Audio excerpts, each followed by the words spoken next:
Oi, pessoal. Eu sou Érico San Juan e este é o Ilustre Podcast. O nosso convidado traz a marca do humor em tudo que ele faz na vida. Vamos conversar com o Japa, o Marcos Aguena. Oi, Japa. Seja bem-vindo ao Ilustre Podcast. Muito legal estar falando com você aqui nesse espaço que é praticamente um programa de rádio também, né? Rádio na internet, que é o podcast. Você que é um cara que se formou, nasceu e se formou praticamente no rádio, né? E lá atrás, quando você era molequinho, a TV já era bem forte no Brasil. Quais eram os seus ídolos aí, as suas referências? E conta também do seu começo no rádio, que foi em Santos, não é isso?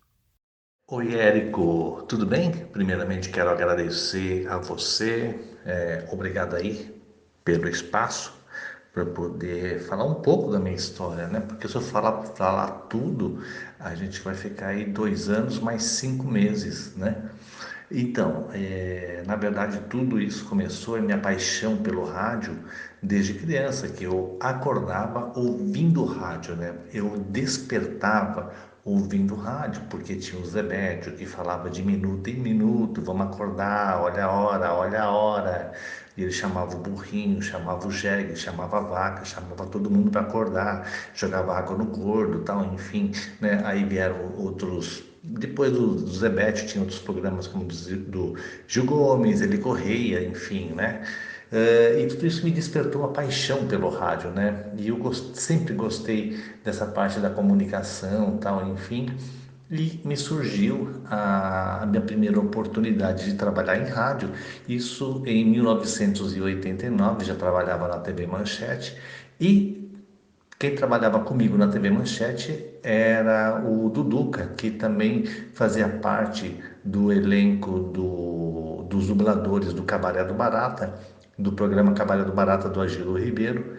E ele me convidou para nesse projeto pioneiro de humor na Baixada Santista, e eu comecei na Guarujá FM 104,7 e era um programa chamado Elvis Clóvis Show, e lá eu fui colaborador do programa, né? E de lá surgiram outros convites, né? E foi meio que o começo de tudo mesmo. Você participou de um programa que começou no rádio, continua no rádio e depois foi para a televisão, né? Que é considerado um marco aí na comunicação no Brasil, marco no humor e na renovação desse humor, né? Que foi e continua sendo o Pânico, né? Conta aí pra gente como é que foi a gênese do Pânico e o começo da sua participação no programa, né? No projeto, né? Que englobou rádio e depois TV, na Jovem Pan e na Rede TV. O pânico ele surgiu, na verdade, já há um tempo, onde eu era ouvinte do programa. Acho que em 93 eu já escutava o programa, estava trabalhando na Rádio Cidade. E eu nunca pensei, nunca imaginei trabalhar no Pânico, né? Mas eu era fã, né? E aí me surgiu essa oportunidade por meio de uma entrevista no Jô Soares, quando era no SBT ainda, no programa Jô 11h30. E o dono da rádio, o Totinha, gostou, tal, me chamou. E uma semana depois já estava trabalhando na Jovem Pan, onde eu fiquei 4 anos na produção do programa Pânico, pautando os entrevistados, fazendo o roteiro do programa, das entrevistas, cuidando também da produção e direção do programa Paulo Jalasca, do Wellington Muniz, do Ceará. E nesse meio tempo, o programa Pânico foi sendo líder de audiência no horário, sendo notado por muitas pessoas. Era uma audiência incrível, não só em São Paulo, mas a nível nacional. E isso fez com que o Tutinha colocasse câmeras, né? Porque muitas pessoas tinham curiosidade de conhecer como era um estúdio e tal. Ele começou a colocar câmeras no estúdio e tal.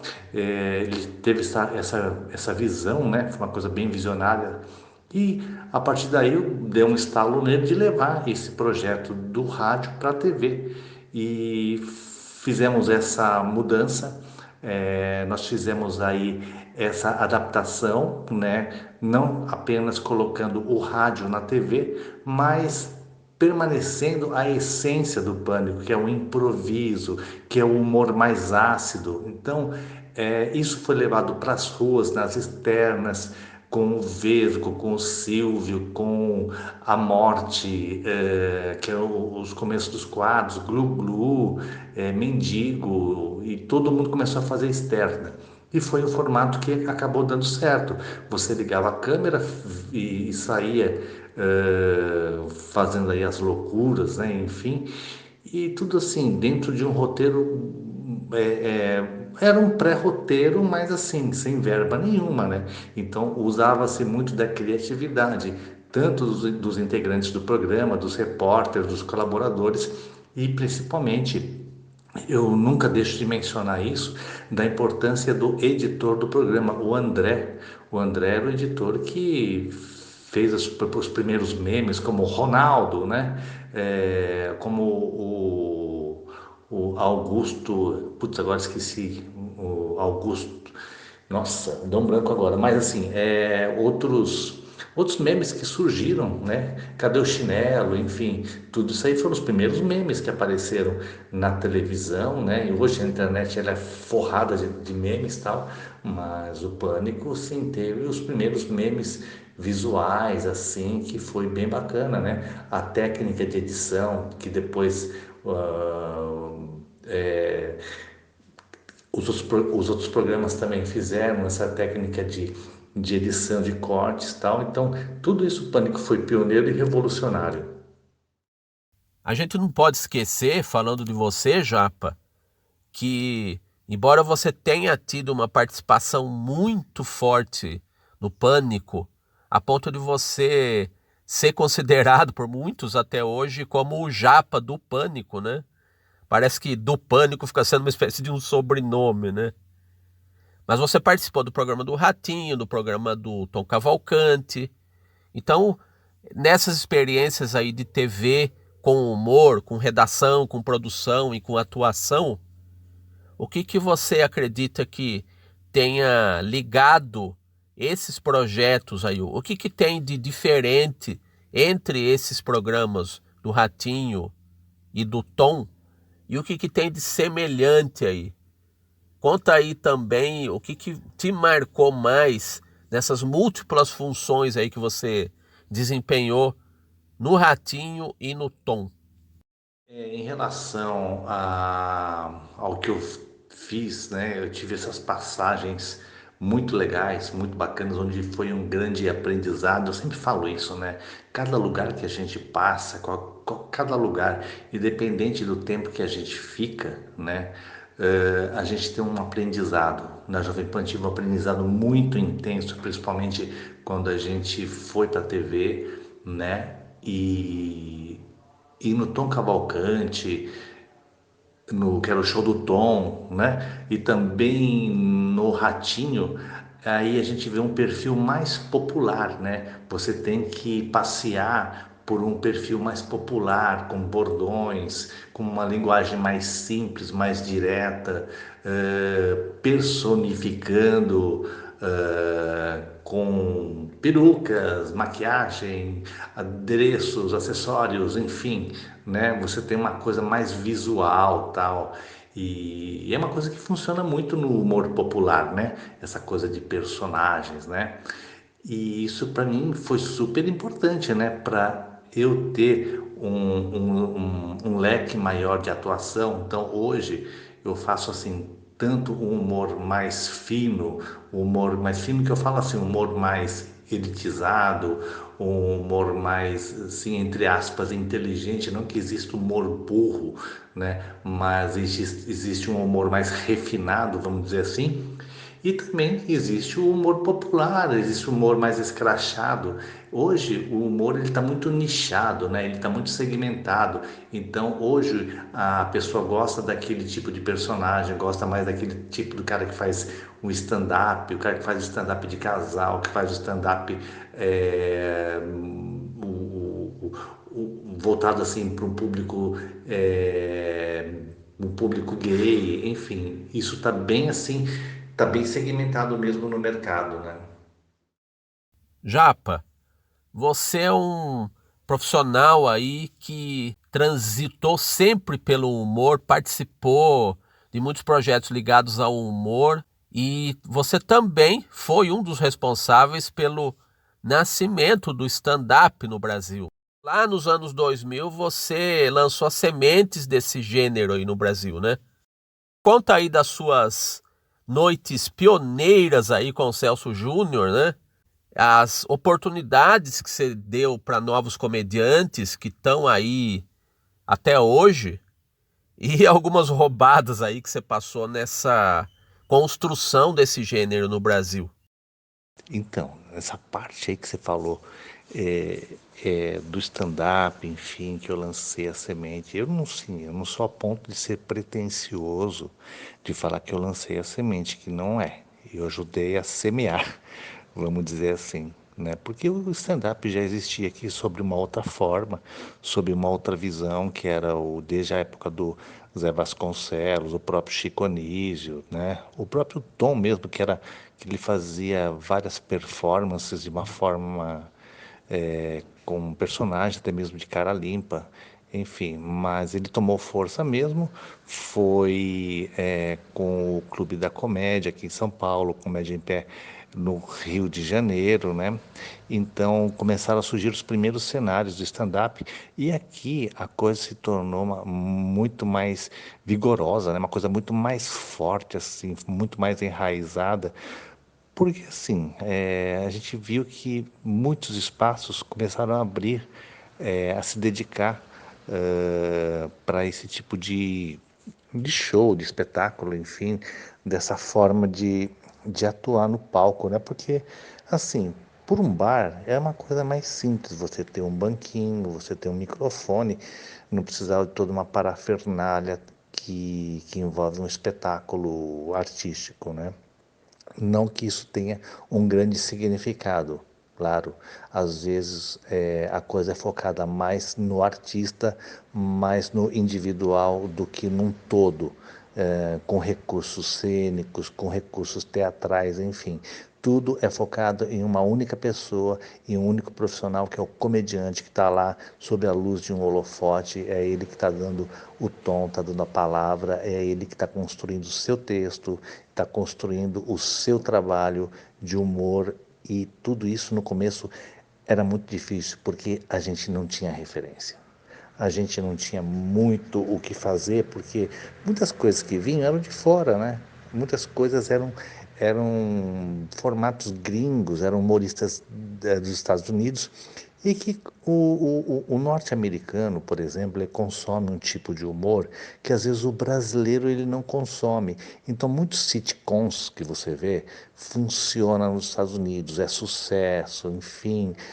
Aqui no Brasil, é uma cultura que ela vem se arrastando, tal. Você tem um nicho, mas não chega a ser uma coisa tão popular como um fenomenal, como foi Sai de Baixo, por exemplo, que foi um sitcom que funcionou muito devido ao talento de artistas monstros de peso como Miguel Falabella, Tom Cavalcante, Araci Balabanian, Luiz Gustavo, enfim. Então isso funcionou muito. E o stand-up ele veio de uma forma muito simplória, vamos dizer assim, né?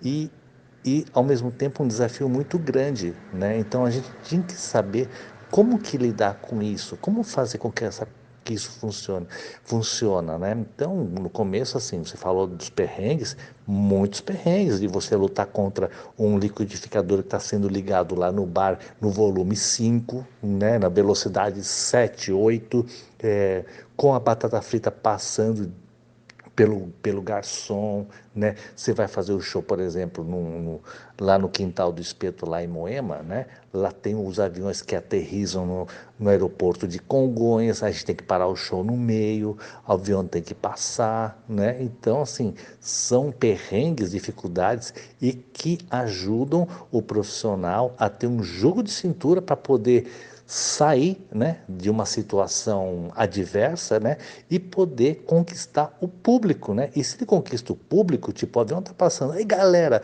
vamos aplaudir o avião, vamos aplaudir o comandante do gol que está passando aqui, olha só. Então, é esse tipo de situação que faz com que o profissional saia também da sua zona de conforto, que é o teatro. O teatro é uma coisa mais confortável, né, para o profissional. O bar, ele é muito desafiador, porque você tem vários elementos que te desafiam o tempo todo. Então, é difícil você prender a atenção do espectador, da pessoa que está lá, né? Do bêbado, do garçom que está passando, enfim, dessas situações aí que acabam sendo desastrosas em alguma forma. O rádio está no seu coração, né, Japa? Você que atuou tanto nesse veículo, teve um período aí que ficou afastado, mas retornou mais recentemente na Energia 97 FM em São Paulo, atuando nos programas Energia na Veia e no Morde e Assopra, que era o programa do Palhaço. Dois programas aí que tem um público cativo muito forte, né? Até há décadas, né? Tanto o Energia na Veia, que é um programa principalmente que tem muito repertório, que é o do flashback, né? Tanto quanto o Morde e Assopra, são dois programas que tem muito humor, né? Tem muito a linguagem do humor neles, né? E o humor, com o humor você tá em casa, né? Então conta aí desses dois programas, da sua participação neles e o que você vê de diferente entre eles e o que os une. Você que gosta tanto do rádio, o seu berço é o rádio e o rádio que tem continuado firme e forte aí, a internet só favoreceu a expansão desse veículo, né? É engraçado, né? Se a gente pensar sobre essa forma, nessa visão do rádio, que muita gente fala, o rádio agora vai acabar porque chegou a internet, agora tem podcast, agora tem isso, tem aquilo. Sempre chegam novidades e a rádio ela tem que acompanhar essas novidades, né?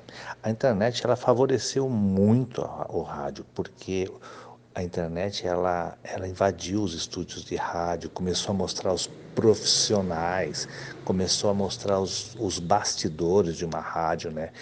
E acho isso super importante, né? Porque o ouvinte, ele é curioso, ele quer ver como é que funciona isso nos bastidores, como é que é a cara, como é que é o rosto, como é que é a pessoa que a gente está ouvindo, né? É uma curiosidade que a gente tem desde a infância, né? Eu sempre quis saber como é que era a cara do Zé Béttio, do Gil Gomes, enfim e tal. E assim, é claro que existe a magia do rádio, você criar uma situação, né? E a pessoa está ouvindo, né? Enfim, essa magia não se perdeu. Ela continua para quem ouve o programa dentro de um carro, para quem ouve despertando, enfim. Mas quem tem a curiosidade, quem tem quer ver o profissional, né, o radialista, enfim, o locutor, apresentador no estúdio, hoje tem essa oportunidade, ou seja, abriu mais esse leque, e isso é maravilhoso, acho isso super importante, super agregador para o rádio, para o meio, né? Essa forma de você hoje ver, assistir o rádio, né? Então isso é muito importante e eu acredito que também a energia esteja nessa vanguarda, né? Porque a gente tem o nosso próprio canal do Morde a Sopra, tem o Energia na Veia também, que também é transmitido pelo YouTube, é transmitido por outras plataformas, né? E a gente tem um trabalho também desafiador, né?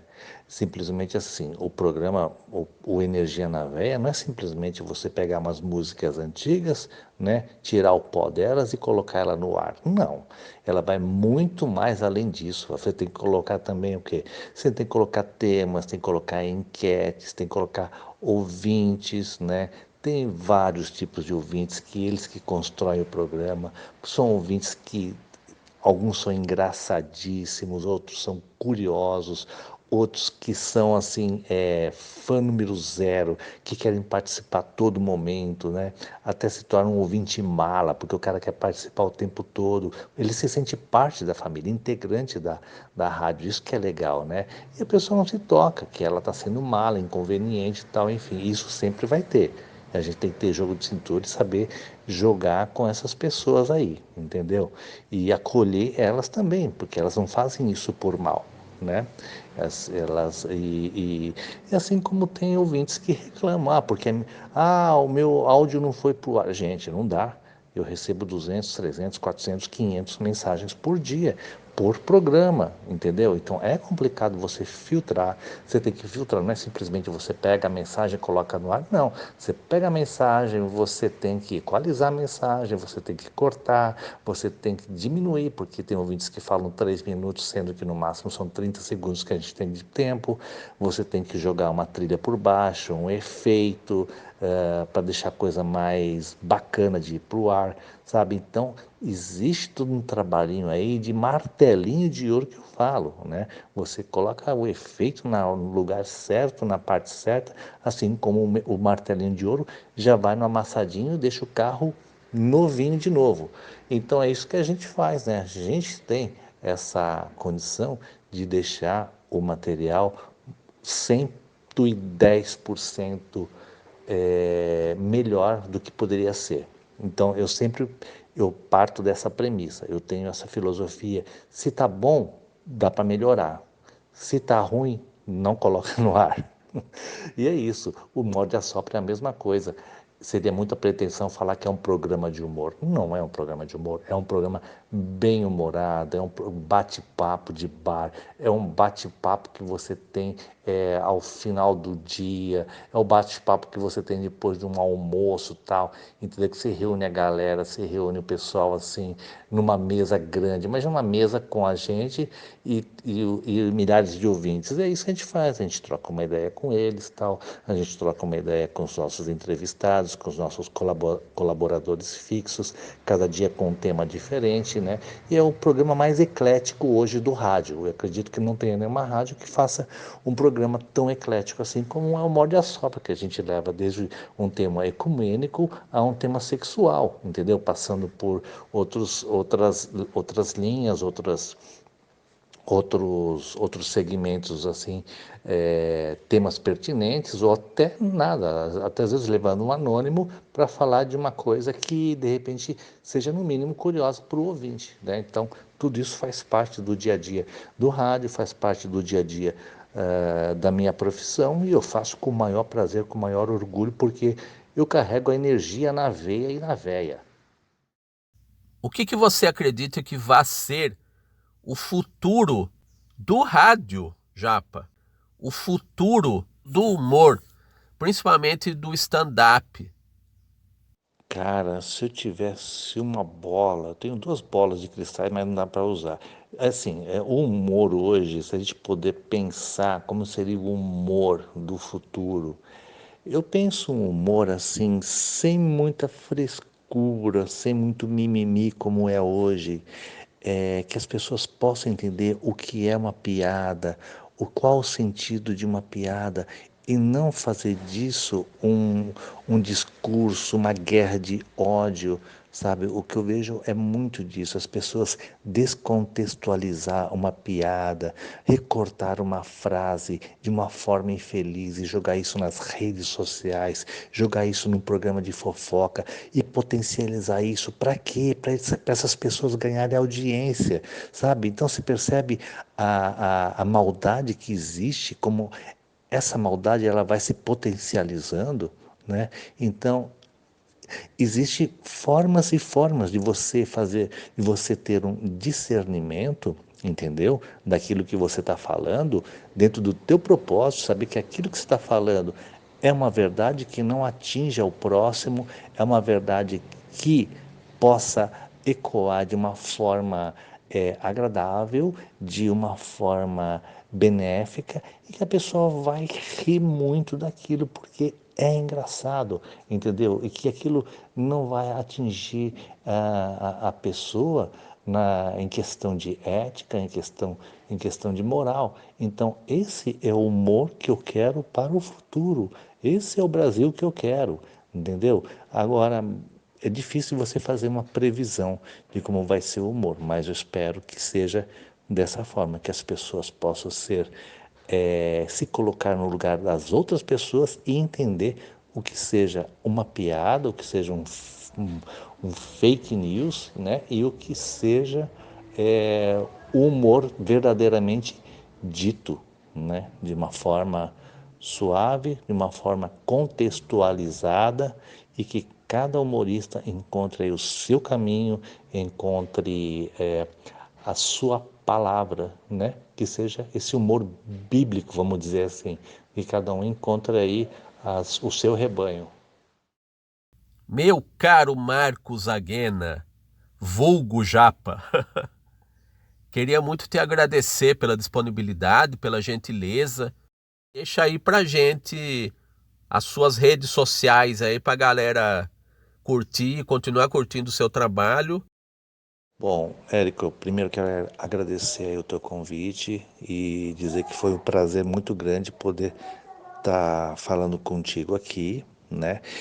Como te falei, eu dei uma pitada, né? Enfim, das minhas histórias, daquilo que eu já passei, dá pra gente ficar falando horas, horas, horas, horas. E também porque eu não vou lembrar, né? Tantas coisas que já passaram, tantas coisas que ainda vão passar, mas eu agradeço mais uma vez e deixo aqui as minhas redes sociais, @MarcosAguena no Instagram, no Facebook, tá? Tenho muitos projetos ainda a fazer, né? Projetos a concluir, e eu fico aí à disposição para um outro bate-papo aí mais para frente, e espero que vocês gostem aí desse nosso bate-papo aí que a gente teve aí nesse tempinho, tá bom? Valeu, obrigado, Érico, e até a próxima aí para todos que estão nos ouvindo nesse momento, no carro, andando, lavando louça, lavando o carro, correndo na São Silvestre, enfim, que todos tenham aí uma boa vida com muita saúde. Isso que é isso é o que a gente mais deseja nesse momento tão delicado, né? É saúde. Saúde em primeiro lugar. E em segundo é a alegria e felicidade de todos. Valeu, gente. Obrigado e até a próxima. É isso aí, pessoal. Vocês acabaram de ouvir o Marcos Aguena. Eu sou Érico San Juan e vocês acabaram de ouvir o Ilustre Podcast.